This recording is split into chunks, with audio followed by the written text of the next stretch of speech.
Hey guys, this is Don and welcome to another episode of Heating Noobs. Today on Heating Noobs we're going to be going over installing a gas line in this furnace. The first step in installing the gas line is going to be identifying the location at which you're going to be exiting the cabinet with the gas line. And if this was a replacement system in an existing home, we'd also want to take into consideration where the gas line was tied in on the old unit. Now this particular furnace, we have our return air duct's going to come down on this side, and we have our air filter on this side. And the locations to exit the cabinet for the gas line are here and over here. So ideally on this one, we're going to want to go out this side of the cabinet, and we're going to go ahead and grab our nipple run and all the fittings that we're going to need and get started. One of the first things you're going to notice with a brand new furnace is that there's a plug located right here in the bottom of the gas valve. So you always want to remove that plug.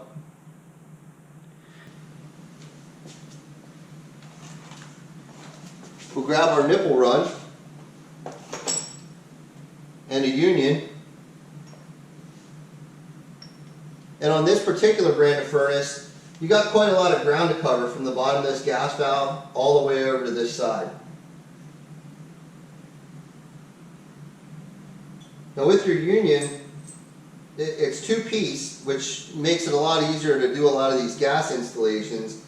The other big thing with the union is it gives you the ability to, let's say you need to remove the gas valve down the road. If this union's sitting in here like this, you can simply disconnect this side and pull the whole assembly out in one chunk. Now it's going to be a little bit of a guessing game at first as to what length you're going to need on your unions, and of course you can get in here with a measuring tape, but if you have a nipple run that has a big assortment of sizes, you should be able to get pretty close with a guess. So what we have is two nipples now in a union, and we know that we're going to have to spin a 90 on to get up to here. So I'll get two pieces in, just threaded together, not even really hand tight, and kind of get an eyeball on about where we're going to have to sit with our two nipples. Now that one is, we only have maybe an inch sticking out of the side of the cabinet there, and we're not threaded together yet. So that's probably going to end up being way too tight once we get this wrapped up. But before I pull that out and throw a longer nipple on, I can kind of see that my gas line's pretty level here. So this is a great time to see which nipple you're going to need to go up with.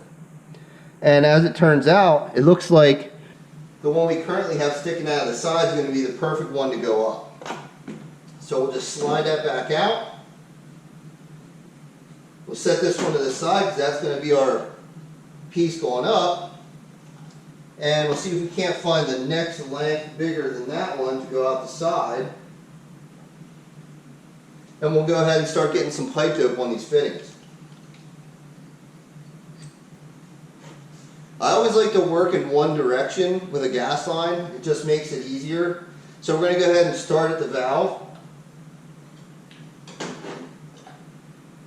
Now because of the tight quarters inside of this furnace, I will put the 90 on prior to spinning it into the valve, because there's just no room in there to work.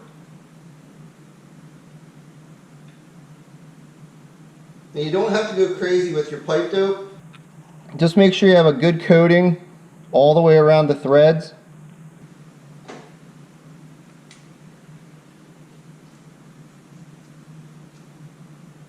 And with the gas line we're using here, it's standard 1/2-inch black iron.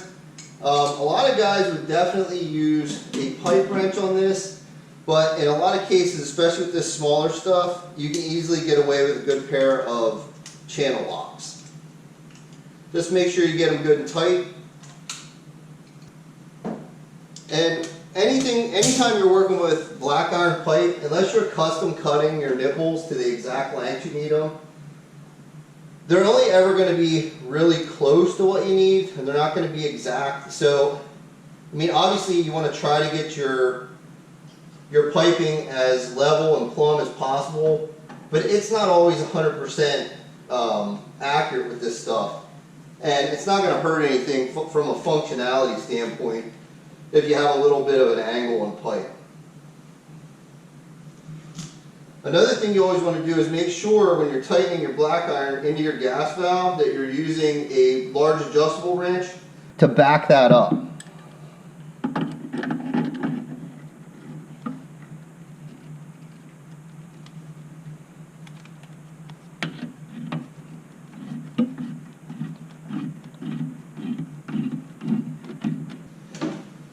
Alright, we got it pointing in the direction of the exit hole on the side of the furnace now.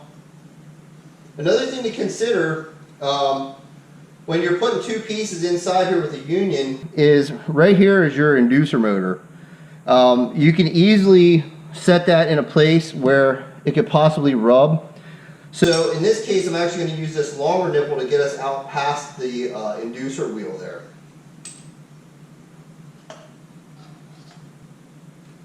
I have been accused of going crazy with pipe dope. I'd rather have too much on than not enough, but you definitely don't want to have a messy job. So once I get this all done, I'll actually go back through with some hand cleaning wipes and clean up all my joints. Now you could fish this line through and tie it in at the union from the outside in. I just find it a lot easier to go ahead and put this one together this way and push it out from the inside.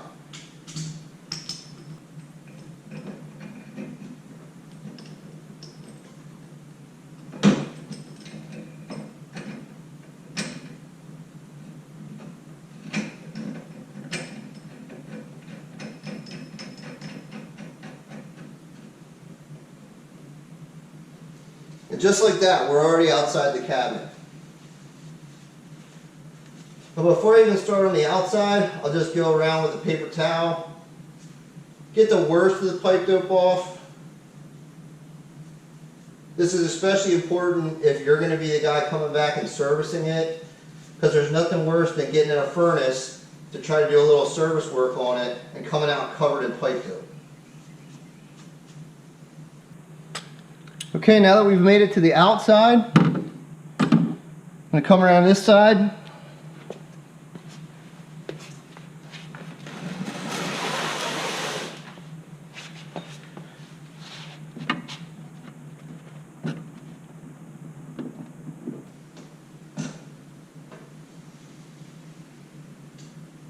And as you can see, we have just enough threads out here that we can get our T on.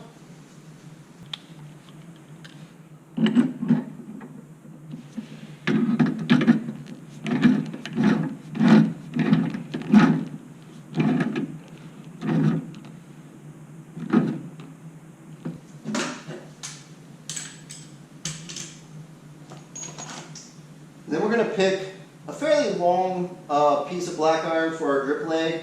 I usually like to use 5 or 6 inch piece and a cap.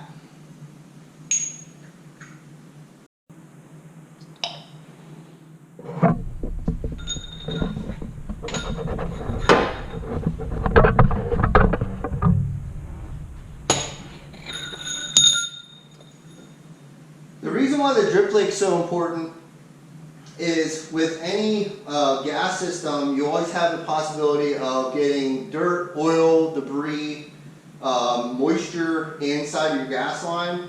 And what this is going to do is it's going to catch all that before it makes its way into your gas valve. Alright, next we're going to put another nipple in. This one's pretty much up to you as far as the length is concerned.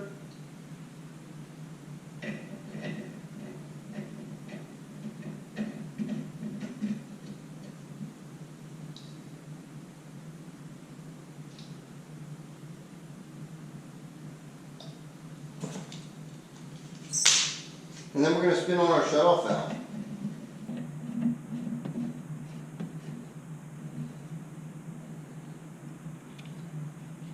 Now the reason why some of this stuff's moving around pretty easy is because I don't have that union tight yet. And that's okay. I usually try to do that at the very end of the project.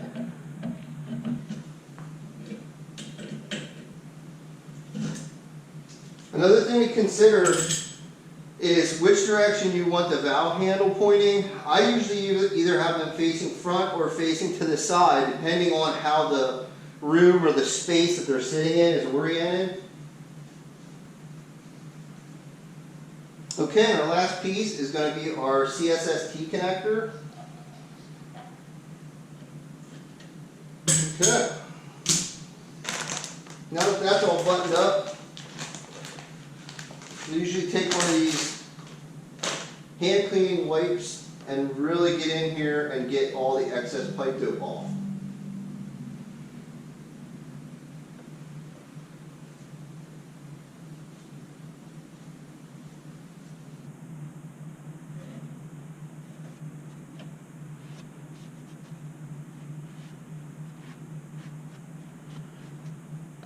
These are kind of a must-have if you're doing a replacement job and you're going to be doing other things in the customer's house, especially if you're going to be putting a thermostat on afterwards, because you definitely don't want to get this pipe dope all over. We'll try to get our line out the side, make sure it's straight up and down.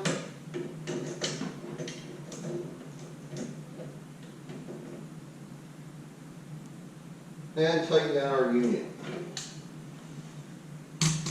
Now once you've gotten to this point, if this is a new construction project, you're probably going to be air testing the system.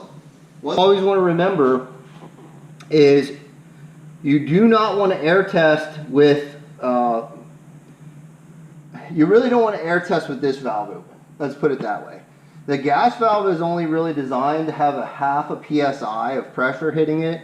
So if you're going to pressure test your gas lines at 10 PSI, you will damage the gas valve, most likely. So what I always do is I close this valve, I air test my whole gas system down to here, and then after I know that that's good, I'll go ahead and turn this valve on, and I'll take a product like this, Mega Bubble leak detector, and simply take it around all the joints.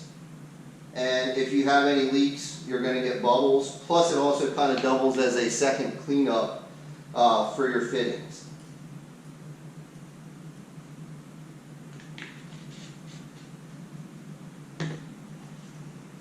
That's it, guys. I hope you enjoyed the video.